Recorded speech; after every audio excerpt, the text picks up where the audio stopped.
Alright, today I'm going to show you how to install a basic 15 amp receptacle. And this one is a tamper proof, so you can't push in one side by itself. It's for safety for kids. Always make sure that you don't have any power on. This is a new construction, so I know that I don't have anything that's going to get me. So I like to start by bending over the ground and hooking it to my ground wire or to my ground screw and just kind of crimp it on there, and now it's not going to go anywhere. And you can take your other wires. It doesn't matter which pairs you grab right now because power's off, and all I'm going to do is strip them.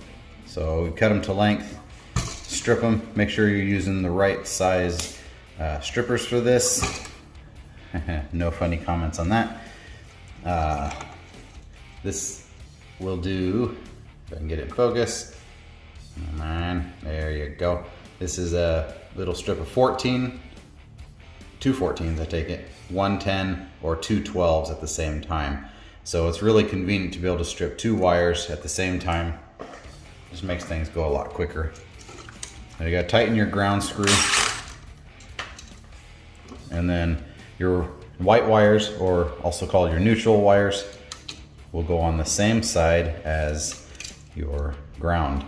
Also, they'll go onto these silver screws if you're not sure which ones. And then your power wires are gonna go on the opposite side, or also on your brass screws. And I like to grab all the wires, shove them to this back bottom corner, keeping the ground away from everything, and then just kind of do a controlled bend right in, and they'll just kind of flex right in there if you don't have them too long.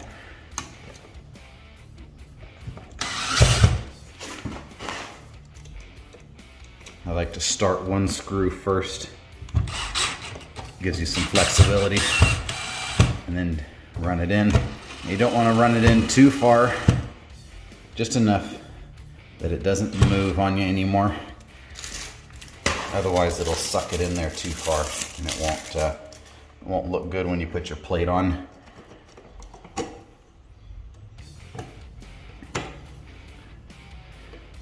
And then I like the screw to be straight up and down with it.